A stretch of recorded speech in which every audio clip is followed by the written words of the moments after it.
이어서 오늘 아침 신문 보겠습니다. 먼저 한국경제입니다. 코로나19 사태가 장기화되면서 한숨을 쉬는 직장인들이 늘고 있다는 내용입니다. 목이 잠시만 칼칼해져도 혹시 나도 하는 불안을 느끼는 이른바 코로나 염려증에 흔해졌고 매일 마스크를 쓰고 다니는 탓에 접촉성 피부염 등으로 고생하는 사람이 많아졌기 때문이라는데요. 연일 급락하는 증시에 속을 태우는 직장인도 많고 집에만 있어서 살이 확 찐 사람을 뜻하는 일명 확진자의 고민도 매일 커져만 간다고 합니다. 미국에서 코로나19가 급속도로 확산하면서 한국으로 돌아오기 위해 발을 동동 구르는 유학생과 교민이 늘고 있다고 합니다. 현재 미국 주요 공항에서 한국으로 오는 항공권 가격이 평소보다 3배 정도 뛰었는데 그나마도 표가 없다고 합니다. 신문이 어제 오는 28일 워싱턴에서 인천으로 오는 대한항공의 직항 편도 표값을 검색해보니 1,300만 원짜리 1등석만 남아있었다는데요. 평상시보다 수요는 늘었는데 오히려 코로나 사태 이후 항공편은 줄었기 때문이라고 합니다. 교육당국이 코로나19 사태 장기화에 따른 수업 파행 가능성에 대비해 초중고교 온라인 수업 체제를 서둘러 추진하고 있다고 합니다. 학교에 가지 않아도 원격, 영상 등 재택 수업으로 정규 교육과정의 수업 시수를 인정해주는 방안이라는데요. 그런데 문제는 지역별, 학교별로 온라인 수업 환경 차이가 크다는 점입니다.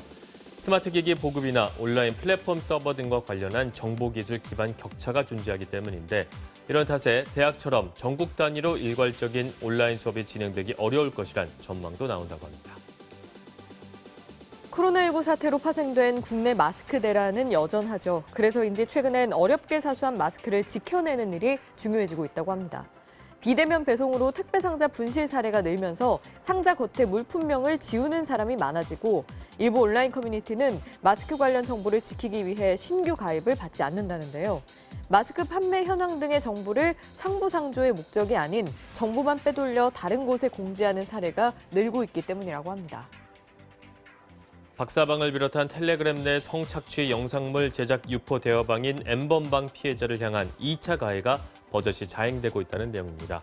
신문에 따르면 온라인 커뮤니티에선 엠번방 논란이 불거진 직후부터 여성의 나체가 일부 보이는 사진은 물론 얼굴이 가려지지도 않은 여성 교사들의 수업 현장 모습 등이 게재됐다가 사라지기를 반복하고 있다고 합니다.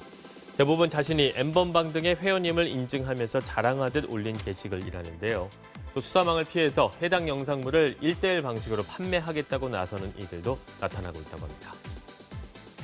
서울 구로구엔 같은 동네 같은 평수지만 매매가가 3억 원 넘게 차이 나는 두 아파트 단지가 있다고 합니다. 집값 차이의 원인은 중국인 거주 비율. 중국인 거주 비율이 고스란히 다문화 학생 비율로 이어지기 때문이라는데요. 겉으로는 다문화주의를 외치지만 부동산과 학군의 영역에선 외국인, 특히 중국인에 대한 거부감을 단적으로 보여주는 사례라고 신문은 지적했습니다. 아침 신문 살펴봤습니다.